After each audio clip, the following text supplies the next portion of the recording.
Now, Robin's on the verge of eviction by the sheriff, but she still hasn't packed a single thing and filmed this little sample of her current living conditions. Take a look. This is what should be the kitchen. A lot of this is stuff that we pulled out of bedrooms. It's nice to have things to hold me up. This is the bathroom. To see this is just horrifying to me. Just horrifying. You know, I want it to be horrifying, and when she comes out here and sees her life on these big screens, sometimes it can be a real wake-up call.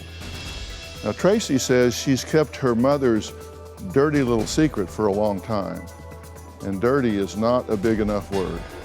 She says her mom ruined her childhood because she cared more about her objects and her animals than her own children.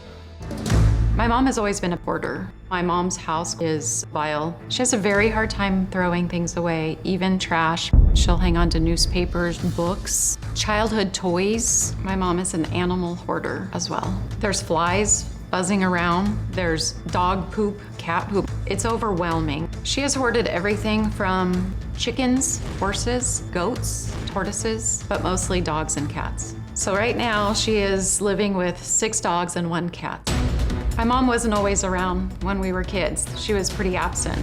My sister and I were left to fend for ourselves. To get ourselves to school, food was always scarce. I remember one point I ate dog food. Didn't care for the taste, so I tried a dog bone. I always felt dirty, and I didn't want people physically close to me. My clothes smelt like my home. It was always embarrassing. When I was 5, my mom sent us to live with my grandma, and we lived there for about 5 years until my grandfather passed away.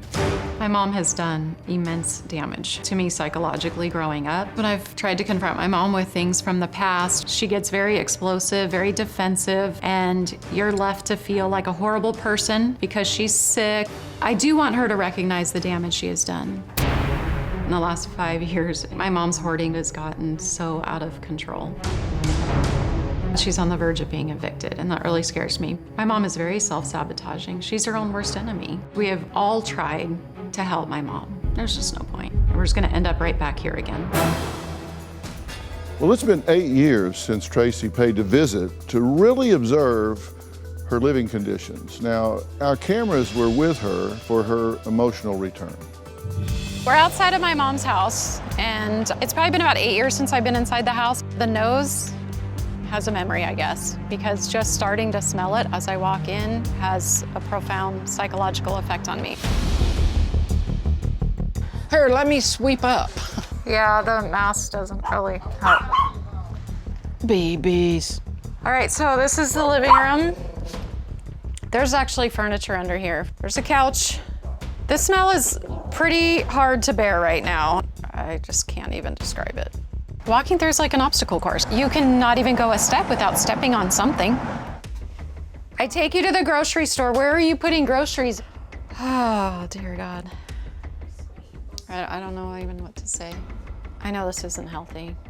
There's several times where we can't reach her because she'll lose her phone. Well, no wonder she loses her phone. How could you find anything in here? Oh, God. I'm stepping in animal feces right now, and there's bugs all over the floor. Apparently my mom rescued some chickens and let them live in here. I'm embarrassed. I feel somewhat guilty not doing anything sooner. Here's a movie I did, poster, randomly out here. It's always nice. She has to have these things and she won't let them go, but she doesn't treat them with any respect. It's very confusing. Everything just loses value and gets destroyed. We've tried to help her so many times, and our efforts are sabotaged or just not accepted. This is the worst I've seen her live in.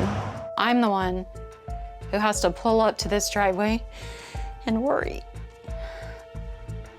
She's gonna be dead in this. It's horrible.